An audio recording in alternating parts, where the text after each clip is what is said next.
What's up, everyone, and welcome back to the MMA Zone. Today, let's get started with Michael Chandler reacts to Conor McGregor versus Justin Gaethje. After Justin Gaethje's UFC 291 win over Dustin Poirier, the newly crowned BMF found himself on the receiving end of a call-out from none other than Conor McGregor, who proclaimed himself the true BMF.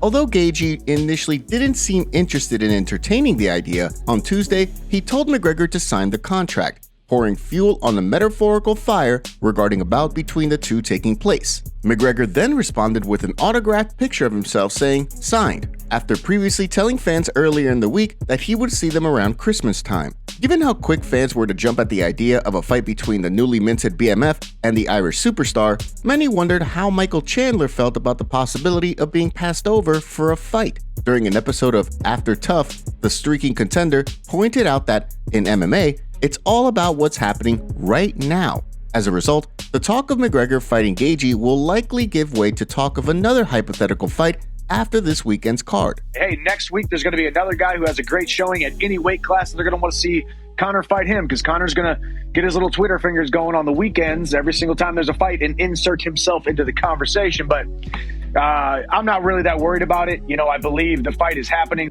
While the UFC has yet to announce when the bout will take place, McGregor's recent tweet about seeing fans before the end of the year has many convinced that the UFC will grant him an exemption to return to the octagon without undergoing a full 6 months of testing. With plenty of options on the table, who do you want to see McGregor fight when he returns to the octagon? Drop your thoughts in the comment section below.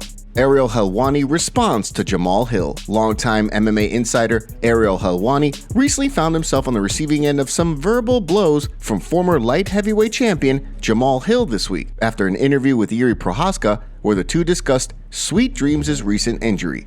In a follow-up video posted on Hill's YouTube channel, he took aim at Helwant for stirring the pot and using sneaky tactics to put some fighters down while talking other fighters up. In this case, subtly putting him down while talking Prochazka up. The scathing shots came as a surprise to many, given that Hill had appeared on the MMA Hour previously, and the two seemed to be on good terms. After catching wind of the comments made by the former champion, Helwant responded Wednesday on the MMA Hour. As he explained, when Hill recently vacated the title due to an Achilles injury, he reached out to his manager to wish him well. Helwant then spoke directly into the camera to address the former champion, saying, "You keep talking about being a man and all this stuff. I would like to extend an invitation to you, Jamahal Hill, who I have nothing but respect for, and I think that your thoughts on the way I think about you are very wrong. I'd like to extend an invitation to you to come in studio on my program and we could hash it out. Mano a mano, man to man."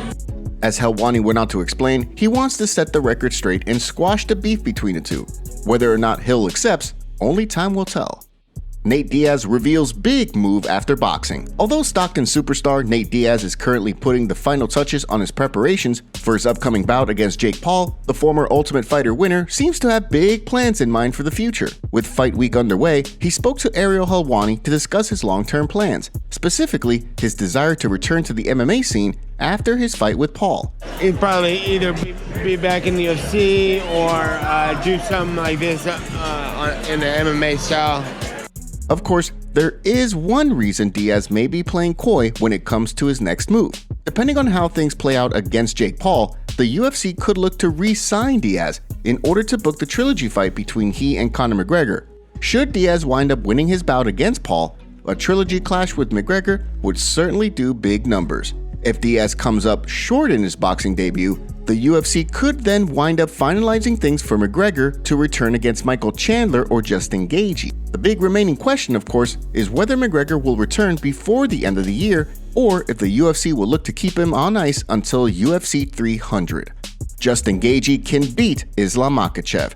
Although Justin Gaethje came up short in his quest for the lightweight title when he faced off with Khabib Nurmagomedov several years ago, former interim champion Dustin Poirier believes that the highlight has what it takes to beat Islam Makhachev, should the two wind up facing off against one another. During a recent episode of the MMA Hour, Poirier explained why Gaethje has what it takes to dethrone Makhachev, saying, "He has the wrestling credentials. If his takedown defense holds up, I do think he can cause some problems for Islam. He punches hard. I felt it through my guard. He hit me with 2 body shots, straight punches. Didn't hurt me to where it didn't hurt any organs. I didn't get hit in the liver or anything. He kind of hit me in the chest, but I felt the power. His bones are dense. He punches hard and he throws everything into it. Of course, before Gaethje gets his crack at undisputed gold, Islam Makhachev and Charles Oliveira will run things back in Abu Dhabi at UFC 294. Before we continue, make sure you give that like button some love and be sure to subscribe to the MMA Zone for all of the latest news. Cory Sandhagen goes off on Sean O'Malley. While fans are accustomed to bantamweight Cory Sandhagen being a mild-mannered guy, the Sandman recently couldn't help but unload on bantamweight #1 contender Sugar Sean O'Malley, who recently shot down Sandhagen's claim to a title shot with a win in his next fight. During a recent Fight Week interview with CBS Sports' Shaquille Majuri, Sandhagen took aim at the #1 contender. Talking about things like you fight the worst guy for the most amount of money, everything being like business decisions, all of that. It's like that, I can't connect with that type of thinking at all. To me, that's like, those are ways of thinking that are just weak, and they're ways of thinking that are gonna trend into ruining the sport a little bit, in my opinion. As Sandhagen went on to explain, as a fighter, your goal should be to fight the best of the best in order to be world champion. While O'Malley could wind up being in a position to call his shot depending on how things play out in his UFC 292 fight with Aljamain Sterling, the UFC may also be hard-pressed to find a #1 contender at 135 pounds. With Merab Dvalishvili, Henry Cejudo, and Umar Nurmagomedov all out with injuries, a win for Cory Sandhagen this weekend could see him become the bantamweight #1 contender. How do you see this fight with Rob Font playing out? Drop your predictions in the comment section down below. Big John McCarthy talks placement of Gaethje's head kick. Following Justin Gaethje's head kick knockout over Dustin Poirier, a small minority of fans were questioning the legality of the kick given that it seemed to connect with the back of Poirier's head on the replay. In a recent tweet, Big John McCarthy gave his thoughts on the kick, explaining why it was without question a legal move, writing, "Well, the shin didn't land on Dustin's chin, it landed on Dustin's arm, which was driven into the head and jawline by the shin. The foot wrapping around towards the back of the head is totally legal." As others were quick to point out, Gaethje didn't outright kick Poirier in the back of the head. The blow landed legally before then making contact with the back of the head. For his part, Poirier has made no claims of the kick being illegal, nor did he indicate after the bout that he would be looking to appeal the loss. And now for our breaking news story of the day. We have Israel Adesanya's next fight announced. The UFC is in the process of targeting Israel Adesanya versus Sean Strickland, according to Sean's coach Eric Nixick. The only thing holding them back right now is Sean's visa, so he's able to travel to Australia and compete.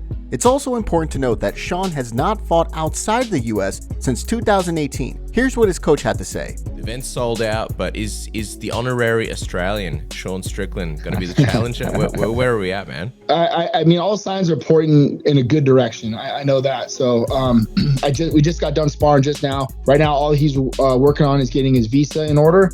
But the fight, the signs look like it's a yes. It's all pointing in a good direction, but it hasn't been official yet. So we're still kind of in a holding pattern.